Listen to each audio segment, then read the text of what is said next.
So I hope you guys have had a wonderful week, wonderful time. Thank you for joining us. Binary, please let them know where they can find you. You can find me on Twitter at Binary Dragon, and you can check out all the information about my podcast, No Latency, at nolatencypodcast.com. There you go. It's a great podcast. I got to tell you guys, if you guys like actual play podcasts, if you like audio dramas, it's really well produced, really well put together. All the players are fun, and the story's really fun because of you, Binary. You do this awesome thing where you take the rules and you go meh, and you toss it out the Fuck window. it! What would be fun? Looking up the Yeah. rule, or just making up something that seems fair? Yeah. I don't know. Well, I gotta preface by saying that I grew up playing games in the sense where you got to do homebrew. If you don't do homebrew, then you're not playing it right. That's how I thought things were supposed to be. Well, I mean, I think the rule of cool implies that at the center of it. And Yeah. I've now played a few games of Cyberpunk with you, and you've got some really interesting rules that you bring to the table. And the one that I don't fully understand yet, because I've only done it once, is the rolling under luck thing. Oh yeah, that's like old Cyberpunk 2020 stuff. Okay, so please explain it fully to me. Okay, so what in Cyberpunk 2020 there was a lot of things that even in Red, like so in Red, for a death save you have to roll under your body stat. Right. You roll D10, you roll under your body, you're still alive. Over your body, your character's dead, it's over. Which means having a higher body stat gives you a better chance of living. Makes sense. Exactly. And that was also done with the cool check. Like, I'm not sure if that was rules as written for 2020, but I remember doing it for 2020. But basically, you're in a situation where you got to keep your cool. Or I added where, like, if you want to do something interesting and cool that you would see, like, in an action movie, then you roll under your cool stat. One thing that I know is not in either game is rolling under your luck stat. So we've had instances where you would say like, oh, does my character have, their special ammo with them? Let's say I'm just making something up. And I said, well, do you think that you luckily packed it in your bag? And that was the whole premise of rolling under your luck. It's like, okay, roll me a D10. If you roll under your luck, then yeah, you luckily packed that thing with you. Interesting. Yeah. It's just like a fun way because it makes sense for your character to have it with them, but it's also not, you can't just like give everything freely. You know what I mean? You got to work for it a little bit. That's how I like to see things. So it's like, yeah, I'll give you the thing if the dice gods decide that you should have it. You know what I mean? Absolutely. Yeah. But tell me about your feelings about homebrew and what you prefer. I think homebrew makes the game more personal. And I don't necessarily think that every homebrew breaks the game. I think some homebrew does, but I think some homebrew lets you put your own fingerprint on a game that essentially is a pretend with dice. Really fun pretend with dice, but a still pretend with dice. Like on the show, we've got a character called Iona. They're a neat freak, so they have an implant in their wrists that dispenses sanitizer. And That's so the funny. rule's really simple. If they roll anything but a 1, they have sanitizer left, because it's always the case when you've got one of those sanitizer bottles. You have it forever, it's got it in all the time, and there's that one time, and it's quite rare, but that's kind of the point. Like, did they remember to fill it the last time? Oh, you rolled a 1? No. But if they get a negative, it goes really wrong and things get really weird. But the fun part of it is that enables that player to really lean into the role play aspect. Sorry. Mm-hmm. To really lean into the role play aspect of playing their character. And it's something they asked for. It's like, oh, can I have hand sanitizer stuff? And it was like, oh yeah, and let's make it a rule. Let's have it. If you roll a 1, that you run out. And in the times that has happened in their adventure so far, they've jumped at the chance for a really fun role play moment. They're panicking because they're a neat freak. Suddenly germs are everywhere. They've got a little blood on them, or they have to use a pen to touch a button on an elevator, or they're wearing a shield and it has to be activated by physical force. So they get their assistant to beat in the air in front of the field so it fizzles a little bit to give them the illusion that they are being protected from the germs around them. These little moments happened organically because they rolled a 1. That's really fun. Yeah, so they roll a 1, they're panicked. They're in a situation that yeah, I like it. High stress situation and stuff like that. But the rule Yeah. itself has very little impact on the game. No, it Genuinely. just serves the fun, which is like the crux of what homebrew should be. It should be serving the fun. Right. Will say though, as like kind of like a counter argument, that rules as written has really I've leaned more into it as the years have gone by. I used to be like, I'm reading this core rule book, but I'm probably 90% of it I'm not gonna regard at all. Mm. But for some reason I started giving it more of a shot. And I think it's because a combination of just like trusting the process to see, if I like it, and then also playing games like Warhammer where there is no interpretation of the rules. It's like these are the rules as written. This is how we play it, and that's how you have fun, right? I Excuse me. I agree with you. I think one of the issues I have about there's one thing in Raw as a combat mechanic that I have an issue with, and that's critical injuries. Hmm. Because critical injuries are really fun, but it's the same ones that come up all the time. Because a combination of 2d6 have more of the middle values. Apologies. Have more of the middle values than The like ones the and 10 extremes, and yeah, and and the 12s. 2, Yeah. because obviously the minimum is 2. Yeah, that's right. And 2s so and there are a 12s. lot of foreign objects. There are a lot of severed hand, and that's about it. Mm-hmm. I've had those multiple times, and I'd like to see the same table, but just make all of the things have equal weight. Yeah. Because they don't. That's one of the caveats of that one thing in combat. I may make my own table using exactly the same thing, but just level out the fairness of it. Yeah, that's possible. You could do something like that. I've learned through like you running a game with me and you playing in my game that you like to you don't like limitations when it comes to rules. You want to be if you have an idea in your head, you want to explore it. And I love that. Like that's what playing is all about. That's what's fun is you never know what's going to happen when you come and roll dice with your friends.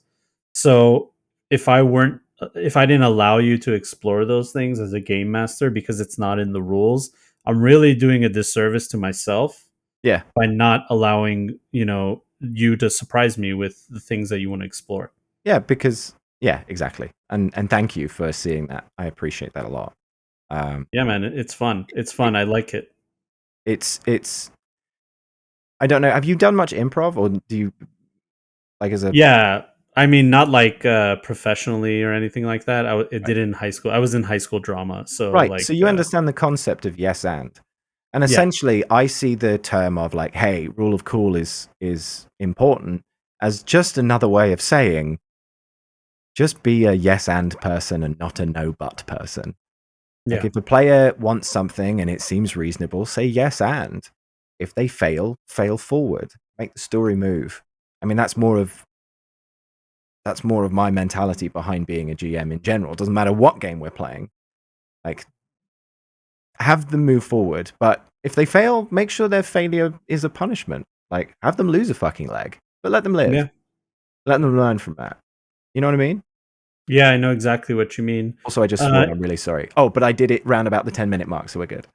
you can swear. Who cares? Not in the first. Oh, Was it first minute or oh, something? that's for much larger channels. Don't worry, they don't even know we exist. YouTube's like, what? Who are these people? Cyberpunk? What the fuck? So I don't get it. It's not the video game. So what are you talking about? Mm. But yeah, no, I love that. I'm telling you, man, homebrew is like that's how I learned how to play, and that's how like I operated. And But honestly, when it comes to weapons, I feel like homebrew is essential at this point. oh yeah, I've now after like 2 years of playing Cyberpunk Red, rules as written for the most part, I feel more comfortable now adding random things. Like I've already added weapons that do like 3d6 plus 4 or 2d6 plus 2 because those are stuff that you would see in Cyberpunk 2020. I didn't know if it would translate okay. And what that basically does is it guarantees a minimum damage value when you add that plus whatever number. Exactly. and that is an easy way to figure out like, oh, I there's 4 katanas on the table, but I want them all to be different. I don't want them all just to be 3d6 rate of fire to ignore half armor. I want this one to light you on fire. I want this one to do a minimum of 5 damage, so it's 3d6 or 3d6 plus 2. So stuff like that. Like you can just go down the line and make things unique. Yes. The lack of like there isn't like a massive armory in the book to the extent that some other TTRPGs have. Yeah. No, there is some really cool stuff in the DLC that you can get on their website though. Some of that, like anything in the what was it, the data pack, everything in that that you can buy also on, I think it's on Drive-Thru and a few other places. That stuff's great. Yeah. But I feel that in Cyberpunk, you want to grab from the companies that maybe make those weapons and then throw in. Like if you're trying to homebrew yourself, is what I'm getting at saying. Audience, you're trying to homebrew yourself. Grab a company and a mentality behind it. So is the weapon high end? Is it intended to be kept or is it intended to be disposable? Start with that as like a quality level and move from there. You know, if you've got a weapon that maybe only fires once, what's the difference between a high-end version of that, like a rocket launcher with just one big old rocket in it, and like a metal pipe that someone put a bit of explosive in? Like, what's the difference between those two, and how are you going to make that dynamic for your audience? I think is important. Yeah, You know what I mean? always Your players. you play love the player and the game. Yeah. Anyway, I don't know what I'm saying. Half the time I don't know what I'm saying. Good to know as a player as you're a GM. Good. Yes. Does I the just GM have a feel plan? No fucking plan. no, never. I actually honestly did not have a plan for Under the Crimson Sky. You never Like meant this, to tell your players. How will I they didn't. know? How will they know? You guys had no idea, I know, How but will now they I'm know? telling you. But Now now we're they in the know. portion of my plan. In the beginning, there was no plan. Now there's a Right. plan. So, yeah, I was gonna say I always work backwards from a concept. Right. Like, for example, I wanted the ninja lady that was fighting Wild Blood to have a special katana. I wanted it to like glow red, Sick. and I wanted it to hit hard. So I devised the way that it attacks and the way that the kind of damage it does according to that. You know what I mean? So I worked backwards from the concept, and that's usually how I homebrew. I also do something that maybe isn't a good idea where I'm like, this might be a cool idea. Is it balanced? I don't know, but who cares? Let's see what happens. Yeah, but you don't have to worry about being balanced. Especially if you're only making it for yourself. You have to worry about it being balanced if you're like putting it out there and being like, hey, here's a weapon for you to use in your game. But for you and your friends at any point, you and your players, you can just say, hey, I think this might be a little bit more too powerful. I'm going to make a narrative moment where it breaks. And then you can Yeah. repair it and it'll be kind of good, but just not as good as that. And maybe we can work back to that when you're a bit more powerful and the enemies are too, and it balances out. That's what happened with Sano's sword, for example. Oh, okay. All right. Rules as written. Let me tell you what I've found out through giving it a chance. Right. Number one, if the players die to the game, you can definitely just like wash your hands of it. You know what I mean? Like you don't have to feel guilty in any way that you made some kind of homebrew item for an NPC and it killed your player. I'm not saying that that's like an offensive thing to do or anything like that, but we get in our feels when our players die and stuff like that. So it's like more for your like mental health and stuff like that. And if you just trust the game and trust the process, that the numbers that they ran statistically, blah blah blah. I'm not a math guy. I don't know any of that shit. So I just assume that they figured that out, gave it a shot, see how it feels, rules as written. And I've noticed that the game feels a lot more tense in tense situations. It feels more dangerous when it's supposed to feel dangerous, but it also feels a lot easier to get like easy mode in some situations. So it's helped me in my homebrew where I know where I can cross the line and where I can't in breaking the game. Now I got you considering. Yeah, you did. And there are some aspects of homebrew which I think are really cool. sorry, some aspects of Raw that I think are really cool. Yeah. That keep things nice and tight. Uh, I think, and I honestly think this is more of a Roll20 problem than it is a Cyberpunk Red problem. But I think that Mm, the abundance of skills is a little daunting for some people. Once you start playing with it, it's super simple. yeah. But I think Roll20, because you need to be able to roll all of them, even if you don't have the skill, the fact that they're just all there is a little overwhelming.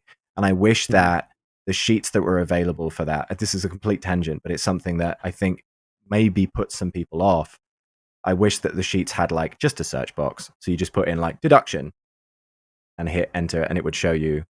Do you know what I mean? That would be great. Yeah. Because then there's no anxiety about trying to find it.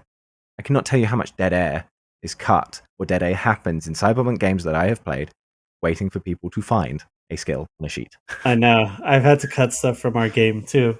Of us just like looking and like asking, like, so wait, if there's a 2 in this and you add your stat, like no one wants to hear us talking No, about no, that. You know nobody. what I But mean? when you're doing that's a frustration. That's a Yeah. frustration I have. But honestly, I think it's just exasperated on Roll20. Um, Yeah. yeah. But with combat, I think that critical hits are really cool. Like how many sixes that you roll on a dice. I really like that. That's really smart. Um, I've never like what happens when you get like a big crit on a hit? It's just you Mhm. hit, right? I know it's very underwhelming, but I reward every it's time. I'm like, you get to do something cool, or you can add a flip or something, but yeah. like, there's nothing in the rules for it. It's not even like give them +1 on damage, which is kind of nothing, but still Yeah. a reward. I don't know. I mean, I would want something to expand there, for example. See, okay, so this is what the argument is just from talking to James and stuff. I'm not trying to put words in James' mouth, but this is No, no, my no, of course understanding not. from Yeah. conversations that I've had with him is he brought up a good point of saying a 1 on a D10 is a 10% chance. A 10% chance to fail versus like a D21, which is a 5%, is a huge deal when you're playing tabletop, and especially in a game like Cyberpunk where like your characters can die right away. Yeah. So they kind of decided to get away from criticals. You know what I mean? The only time a critical serves you really well is if you're doing a roll off against an NPC and you just want that little edge, Any or role if play it's an role, honestly, yeah, any role play role. exactly, any role play roll, and then any unskilled skill that you have, like you don't have any points in it, so you're basically just D10 in your stat, and that's when the critical serves you. But it feels bad when you're in a tense combat situation and you roll a 34 to hit and it basically means nothing. You know what I mean? And so what do you do as a GM? Like how do you The as a reward that GM, player's luck? well, it's tough because in this situation I have to think of something quickly. Like I can't be like, all right, let's pause the game while I think of something cool, because then it's no longer cool. Yeah, this is what It I'm has to asking. What do be you what have you got in your back pocket for that moment? So if it's damage, I'll do an extra die of damage. If it's like a social check, I might give you a +1 to like the next social skill that you do. But again, these are not like amazing things. It's just like a little consolation prize because I'm I just more had to talking figure out something. specifically about when you're rolling to hit, and it's happened where they're rolling to hit. It was already difficult. It was like a 20 or a 19, and they roll like 37. Yeah. You can't ignore the fact that they rolled a 10 twice. Yeah. I know. That feels mean. Yeah. So what do you do? It doesn't feel fun. I know. The fact Something that it needs to doesn't be feel done. fun is the reason why you need to put something there. Yeah. I know. That's why. It's just difficult to figure out what to do. Like, I guess you can devise some kind of like chart to roll on that has like rewards on it, but even then, that just feels arbitrary. That just feels random. It would be cool if there was like a set thing. Like double damage is great. It's worked everywhere. It works for a lot of like gaming systems. The problem is I don't know if it works for Cyberpunk without really breaking the game. You know what I mean? It Either both ways. absolutely, because if you're going to do that for them, you have to do it for the NPCs as well. Yeah, yeah. Because otherwise it's not fair. Otherwise it's Which, remember, that's another 10%. yeah. Rolling a 10 is also a 10% chance. So So I mean, for me, I think give them an extra dice. I think's fine. yeah. Um, or if it's really good and you already know that the weapon does great damage, give them a critical hit even if they don't roll double sixes. Oh yeah, give him a critical injury on a 10. I think James told me they thought about that too, and it brought No, no, things out I'm of whack. I'm specifically talking about when someone rolls like two of them in a row. Two tens. Yeah, yeah, They're yeah. like I get what you're 37, 38. They rolled like the chance of them doing this already was terrible, and it's like everyone on the table goes insane. And if you go, cool, yeah, that means you hit. That just deflates the moment. So in that moment, I'm saying like, yeah, you also get a critical hit on this, even if you roll, because you've only got 3d6 on this weapon. Even if you roll 3, it still saying. cause a critical damage. Is what I'm saying. Seems Yeah, like I'm tempted as a game master for when my players do it to just kill that NPC, especially if it's just like some random mook, oh, if it's a to just random, that kill guy them. is dead. No, Yeah, absolutely. If they're the big bad, though, you have to keep them in there. Yeah, no, exactly. yeah, sorry. Was I not? I did not say that, obviously. No, I No, mean, no, no. I know, but if this is the big hit, you can't kill them, but you got to reward that moment. And I think as a GM, yeah, that's really important. I know the rules don't have anything for it, but even if it's like giving them another, bumping them up on initiative or bumping that person down on initiative, maybe the answer actually is that it's context sensitive and that you have it to is. be That's what it wise to the is. moment. That's the answer, That isn't it? it's context sensitive, and it also has the reward has to match the dice roll. You know Yeah. what I mean? So there's times where like you rolled like a critical and you wanted extra information because you're like, hey man, I rolled a critical. Give me something more than just like you pass. You know what I mean? Yeah. And I know where you're coming from, and I wish I was able to like find an answer right away, but it's tough for me to find an answer right away that will make sense for the game. You know what I mean? That's all it is. But that's what the game is all about. That's homebrew. That's what it is I about playing. if in that moment I could do like as an example in that moment I could give my player like an encrypted file that they can't unencrypt Hmm. so I can like bring something to the table next time. Like give Yeah. yourself See. a seed so that you can be like, oh, that's going to take a while. It's currently unencrypting and that should take till, and then you just say the date of the next session and they're like, Yeah, ah, of the good. next session. And then you got to. Then you're like, for the next 3 weeks, you're like, shit. What am I Gotta gonna think put of in that something cool. But then you stupid got file? 3 weeks to plan a cool thing, and it's just like maybe just a little letter that says that there's a Yeah. cache here with like 400 eddies in it. You're like, oh, all right. Yeah. Nice. Yeah, I like that. But like you Yeah. can seed yourself as a GM. That was a quick change of subject, but you can seed yourself. You don't have to have the Hmm. plan, but you can know that that would be a good place for it to come from. Okay.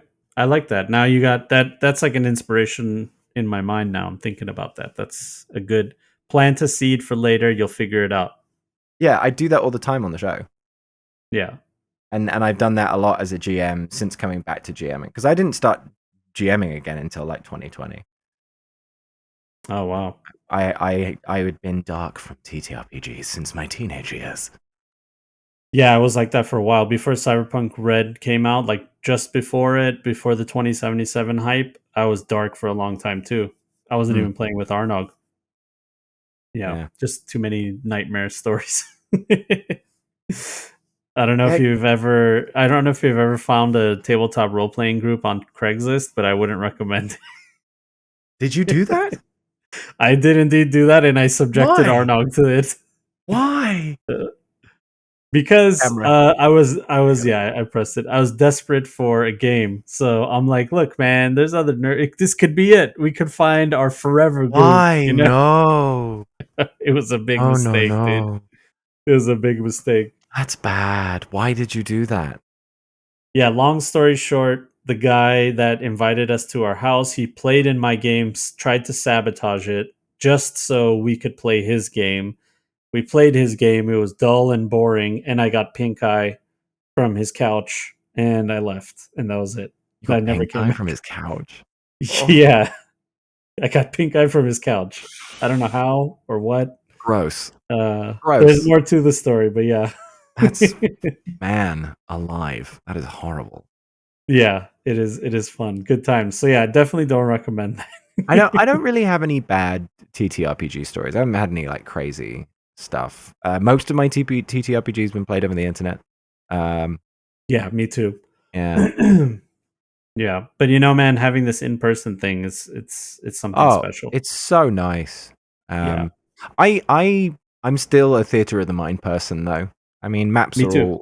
all well and good, but we're not playing Warhammer. It's a role playing game. Yeah, that kind of sets into our topic really well because it's like rules as written. That's what battle maps are all about. It's like every hex is 2 meters. You move in this direction. The cover rules, blah blah blah. You can play rules as written, and you'll be fine on a battle map. But Oh, I find cover that rules too I limiting. respect. Cover rules I Yeah, respect. Those are great rules. yeah, Like I and find don't it limiting though. it's that if you're in cover you don't get hit No, because no, you've got the battle scene. maps. Oh, battle Battle maps. Yeah, maps. they're Yeah. very yeah, even the maps I use for when I GM are all pretty general. Hmm. It's very much like you're in a room and there's a sofa there. Yeah, sure, you can push it. I don't give a fuck. Just Yeah, do it the has cool to be thing. open to interpretation. It has to be. Yeah.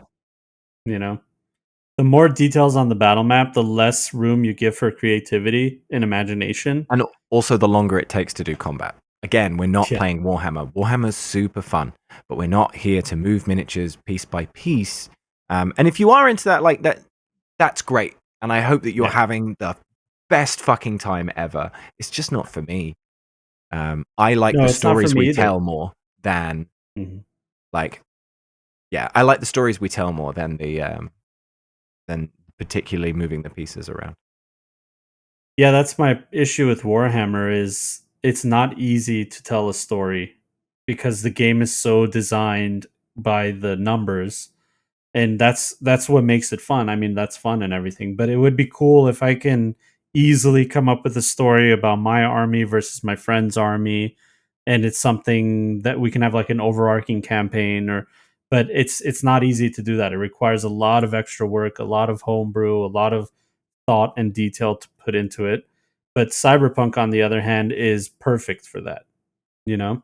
Yeah. So yeah, that's it. I it, Well, it's hey, it man. it's so good. We're having so much fun playing Cyberpunk, I and know. we'll be back with more Crimson Skies fairly soon. Under the Crimson Sky. Yes. Yeah, Crimson. I call it Crimson Skies. It's the abbreviation. You Do you can think call it people? whatever you want, man. But what I'm getting at is we're going to record some more soon. We were going to record today, but instead we recorded Yeah. this because we know that you need the content. Yeah, exactly. And I Content. hope this helped you guys out. Sound off in the comments. Let us know about your homebrew rules. What did you change? What did you Yeah, yeah. What are not your favorite change? homebrew rules that not only that you've used, but also that you've heard on not just our content, but other content too? Tell us what you think. And let us know why you prefer rules as written as well. I'd love to hear your Mm, perspective on why you think it's superior or inferior or yeah. whatever. And why Let we're the us know. blasphemers. Exactly. And why we should be off of YouTube because we have nothing to say. You say you play, but really you're making up your own shit. Yeah, we just make up shit and It's roll dice. Let's go, yeah, baby. not really wise. I've been saying it for a long time. Not really wise. You do all All right. right, guys. Anyway, thank you Thanks, so much man. for having me on your show, John. I really appreciate it. Yeah, man. Of course, this is not a one-time thing. We're going to be doing this more often. So I hope Yeah. you guys love his beautiful British accent because you're going to hear more of it. Yeah. And if you All right. like the voices and silly noises that I make, you can check out my podcast at nolatencypodcast.com. Hashtag always be plugging. The hashtag is not required. That's right. It's available everywhere you can get podcasts. Yeah. Spotify, iTunes. I mean, if you can't find a podcast in 2022, you have far more issues Yeah. than Huge I ones. can but You it's do it. out there. Yeah, it's It's out out there. there. Listen to it, binge it. It's great. The Patreon's also great. Oh, thank you. Binary Yeah. has some amazing exclusive Patreon content. He posts on it at least 3 times a week. Mhm. and it's legit stuff. So Yeah. if you're like, I can't get enough of this good cyberpunk stuff, Yeah. We post then all the maps we check out the use on the Patreon. show. So if you want to use them in your own games, you can just grab them. His graphics, artwork, sideshow, side quests, those Yeah. are great, dude. We started releasing a new side quest this week with Miss Magitech. Oh yeah. It's a Shout jab out. adventure. It's going to be fun. Shout out to Tracy. Shout out to All Tracy. right, Tracy's guys. fantastic. Also, Yeah, I great person. completely, just for no reason other than they're great, you should go and check out Tracy. They're playing some really great stuff on Twitch. Yeah, all the Miss time. Magitech All the time. on Miss_Magitech, TEK, I believe. Yeah. Yeah. That's it.